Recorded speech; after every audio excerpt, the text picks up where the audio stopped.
What's up, everybody? It's Soren Baker. Amir, Rahimi. And today on The Great Debaters, getting into some Threat.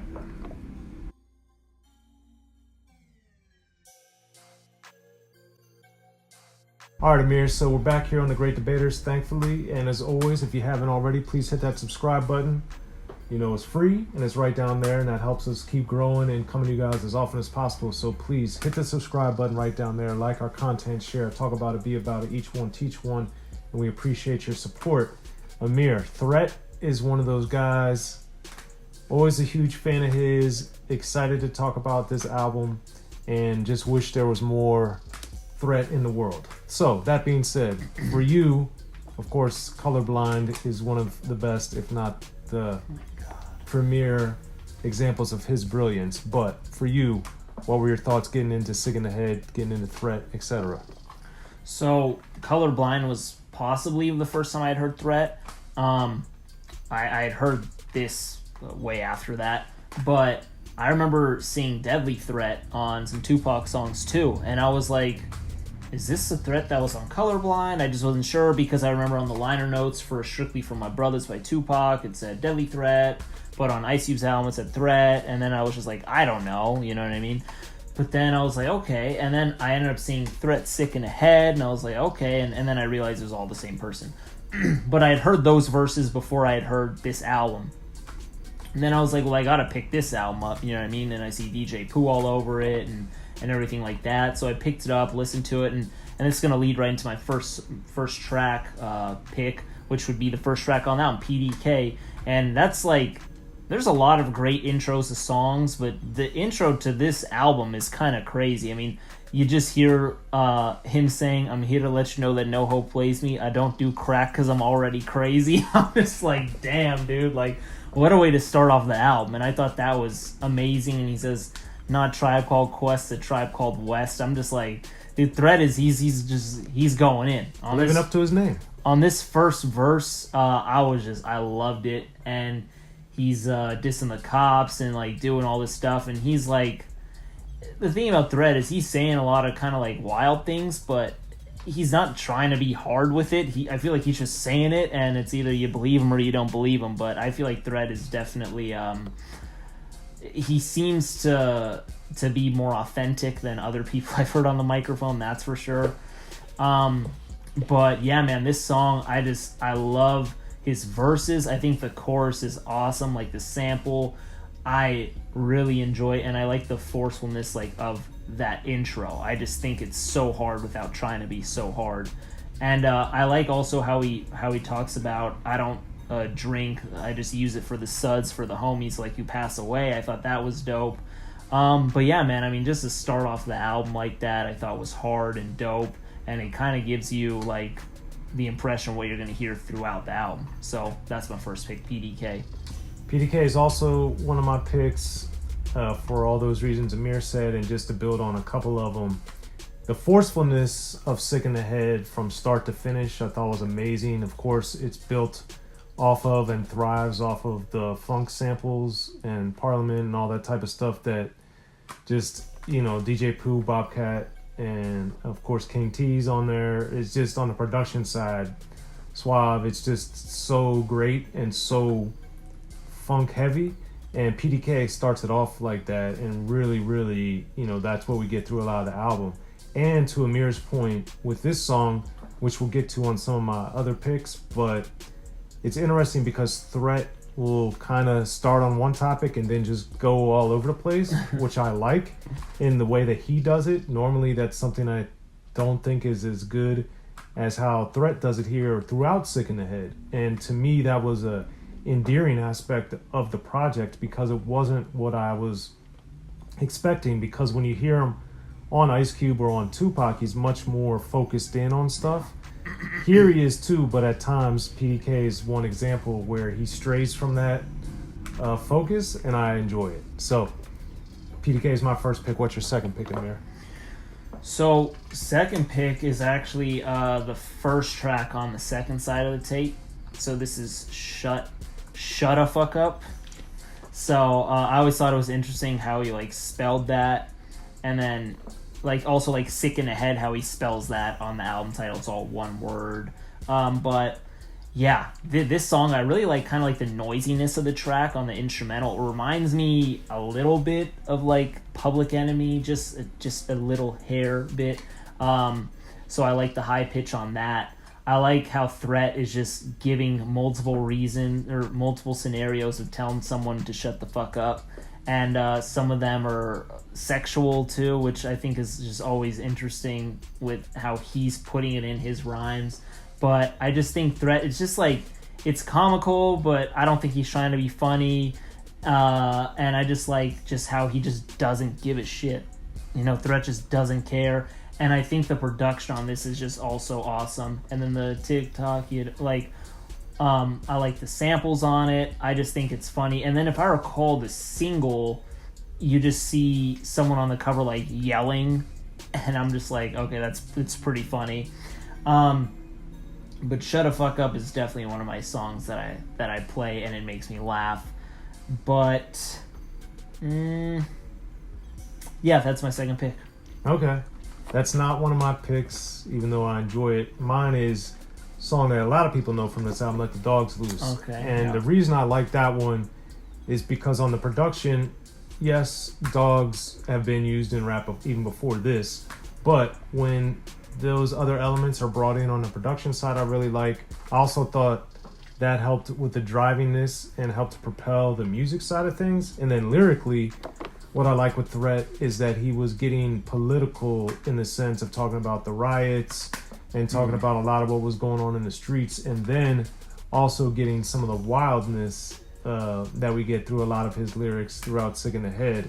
So I just liked his progression of talking about, the wildness that was going on in his mind in Los Angeles, in the streets, all these different things, and the forcefulness of the beat, because this album, it really, really hits hard sonically, and I think they did a great job of making this track kind of tie into that, and the whole dog with the police, but then also with the funk, and it's just so many layers and little things that I thought played off each other so well, and it just made me really appreciate this song. And anytime I hear it these days, I get really excited because I just think it's a great execution of lyrics, subject matter, and the beat. So that's my second pick. Amir, what's your third pick for Threat, Sickinnahead? Third pick. Before I get into the third pick, there was one thing that I just really like about Threat's logo that I want to point out. In the A, the letter A of his album, or of his name, I really like how you got like the ghetto bird, and it's pretty much just pointing at someone with their hands behind their head on their knees. I just think little things like that are just really cool, like when it just comes to like, one, understanding who this artist is, what he represents, what you might see on his content, but on top of that, it's like great just for like promo items, merch, etc., just things like that. And I just think it's like a great, simple yet really great logo. Just thought that was interesting. But for my last pick, I'm gonna go with The Whore Said It's Yours. And Soren's laughing because every time there's some song about a girl or something. Is that why you're laughing? Yes. Every time. Every time, Amir. Every time. But no, dude, this is just, it's another one of those like Threat. I'm telling you, on this album, there's there's serious stuff, but there's also stuff that makes you laugh, and this is just another one that it's a serious song. Like, there's other rappers who talk about things similar to this where, for example, like on You Can't Fade Me, America's Most Wanted, where Ice Cube's telling the story about this girl who he hadn't seen in a long time, and then, she says that he's the baby dad, but he's saying, huh, what, me? This is another kind of one of those scenarios where it's like, what, the whore said it's yours, what?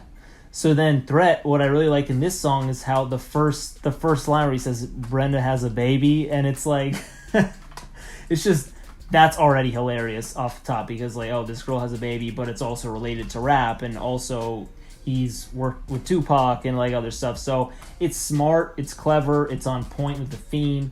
And then there's just so many lines in the song where he's basically, he's not the daddy. He's basically saying like, oh, I looked this baby from head to toe. It didn't look like me. Like, I think that's funny. But then there's like another line which it's funny, but it's also really sad. But I try to find the humor in it where he says, "Goo goo gaga, who's your dada?" I'm like, dude, it's terrible to laugh at, but it's also just kind of funny too. But it is like a real issue, right? But Threat just on this song, he's taking like a serious type of idea, serious concept, but he's also saying like, well, this is my life. Like, this kid ain't mine. You know, I'm not gonna raise the kid if it's not mine. And all these things that he's saying and other rappers have also said on songs similar to this. And I think Threat takes a serious but really funny approach mainly. And I just think it's a funny one when I listen to the album. But I mean, I also wanted to do Let the Dogs Loose too. So that probably would have been my fourth pick. But I had to pick The Horse Said It's Yours. So, Soren. That's not my pick, obviously, but I like it as I like all the songs on here. But my third pick is Give It Up. And this one I liked because of the story on it, the robbery angle. And this is what I was saying earlier, that the topic he sticks to the topic initially and then kind of goes in different directions with it. I also like the fact that Give It Up is a short song. So that was unexpected to me, even though, you know, some of the songs on here are short. When this happens, and this was happening in albums that were coming out in 1993 or earlier, it always kind of startled me because at this point, rap had several platinum acts, several gold acts, several people that were super huge. So now rap was big on radio, or bigger than it had ever been on radio, bigger than it had ever been on video. So now things were being geared toward exploiting rap like that by the record companies. So when you get a song like Give It Up that's only 2 minutes 21 seconds or whatever it is, it's like, whoa, okay. But the beat on here I thought was great. Of course, we got more funk on it, but then just the story and the crime and his description and his storytelling and the vividness of what he's saying, I just thought was always really good. And I like the fact that it's kind of toward the end of the album, a surprise on many levels to me. So anyway, those are my three picks. You guys got Amir's three picks. As always, hit us up in the comment section. Let us know what you think. Hit that subscribe button while you're there. Let us know what you guys think. Keep supporting Unique Access Entertainment, and we appreciate it. I'm Soren Baker. Amir, Rahimi. The Great Debaters, y'all. And thank you, Threat, DJ Pooh, Bobcat, and crew.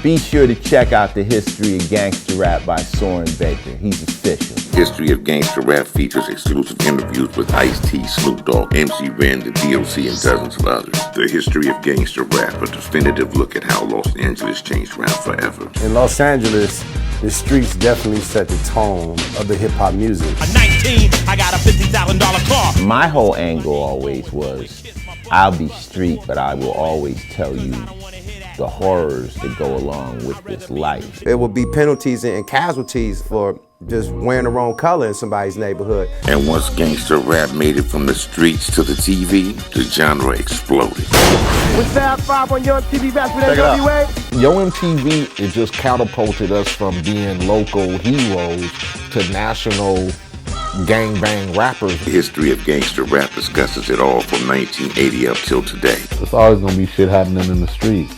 You know what I mean? So it's always gonna be something to talk about. The History of Gangster Rap in stores now.